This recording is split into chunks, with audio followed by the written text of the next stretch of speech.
5 তারিখে আমরা যে ম্যাচটা খেলছি, এখানে কি হামজা ক্লাবের সঙ্গে যোগাযোগ হচ্ছে কিনা, মানে সেই ম্যাচে হামজাকে পাওয়ার পসিবিলিটি আসলে কতটুকু? আচ্ছা, মানে পসিবিলিটি আছে।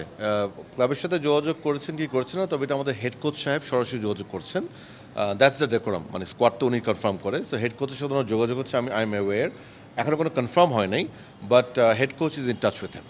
একটা জিনিস জানতে চাই, 10 তারিখ থেকে কি শুরু হতে পারে, মে 10 তারিখ থেকে ক্রিকেট বিক্রি শুরু হতে পারে, এমন কোনো চিন্তা ভাবনা? নো, আমরা কোনো টেন্টেটিভ ডেট এখন ঠিক করিনি। প্রাথমিকভাবে যাদের মাধ্যমে বিক্রি করবো সেটা আমাদের সিলেক্ট করতে হবে, এবং আমরা একটি পদ্ধতির মাধ্যমে সিলেক্ট করতে চাই। আমরা এখানে কোনো রকম কোয়েশ্চেন, ডিবেট কিংবা কোনো কনসার্ন চাই না।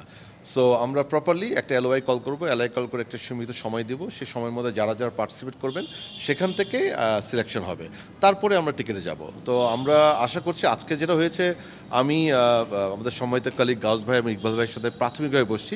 আগামী সপ্তাহে আমরা একটু ডিটেল মিটিং করব, কমিটি অন্যান্য সদস্যদের বসে ওই ইস্যুগুলিকে নিয়ে আমরা ফাইনালাইজ করব যে টিকিট প্রাইস কত হবে, আমরা কত তারিখে টিকিট সেলে যাব, টিকিট সেলের জন্য আমরা কি কি করব।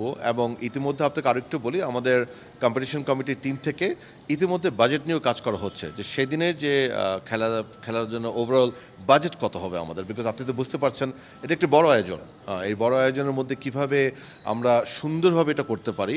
এবং বারবার আমি বলছি একটি কথা, যে আমাদের এখানে মূল অবজেক্টিভ হচ্ছে যারাই আমাদের খেলা দেখতে আসবে তাদের অভিজ্ঞতা যেন ভালো হয়, এটা আমাদের কাছে সবচেয়ে গুরুত্বপূর্ণ। এবং এটা আমি আপনাদের মধ্যে সবাইকে বলতে চাই যে আমাদের স্পেকট্যাটার্সদের এক্সপিরিয়েন্সটা ভালো করার জন্য যা যা আমরা করতে পারি আমাদের সীমাবদ্ধ ক্যাপাসিটিতে, সেটা নিয়ে আমরা কাজ করব।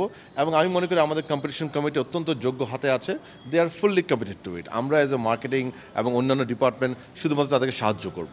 আমি জানতে চাই 5 তারিখের ম্যাচের টিকিটও কি আপনারা সেমভাবে অনলাইনে এবং সেম ভেন্যুতে যদি খেলা? 5 তারিখের ম্যাচের ব্যাপারটা এখন সিদ্ধান্ত হয় নাই, বা ওটা আমরা একটা সিদ্ধান্ত নেব। এটা আমরা আগামী মিটিংয়ে নেক্সট উইকে আমরা সিদ্ধান্ত দিতে পারবো যে ওটার প্রাইসিং কী হবে এবং এটা কীভাবে বিক্রি করবো আমরা। প্রাইস বা ক্যাটাগরি আপনারা এখনো? না, আমরা এটা এখন সিদ্ধান্ত করি না।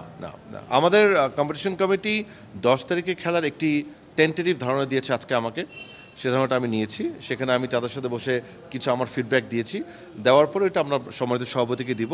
ওনার থেকে চূড়ান্ত ফিডব্যাক নিয়ে আগামী সপ্তাহে একটি মিটিং করে এটা আমরা অ্যানাউন্স করে দেবো ইনশাল্লাহ। দুটো সেগমেন্ট করে দিচ্ছি, domestic rights and OTT rights, geolock for Bangladesh, এটা একটা থাকবে। আরেকটা থাকবে রেস্ট অফ দ্য ওয়ার্ল্ড, মানে বাংলাদেশ ব্যতীত rest of the world, both digital, OTT and আপনার টিভি, এই তিনটা নিয়ে থাকবে। সো এই জিনিসগুলি আমরা নেক্সট উইকে এলওআই ইস্যু করে দিব। Let's see how the response comes ইনশাল্লাহ। আমি আশা করি সেখানেও আমাদের একটা ভালো কন্ট্রিবিউশন হবে ইনশাল্লাহ। I am hopeful. আমাদের এর আগে আমরা কি পেয়েছি দেখেছি, বেশ কিছু লোকের সাথে আনঅফিশিয়ালি কথা বলেছি, বাট এগুলি তো প্রসেসের মাধ্যমে করবো আমরা ইনশাল্লাহ। So let's see how the response gives. আমি বিশ্বাস করি একটু ভালো হবে এবার ইনশাল্লাহ।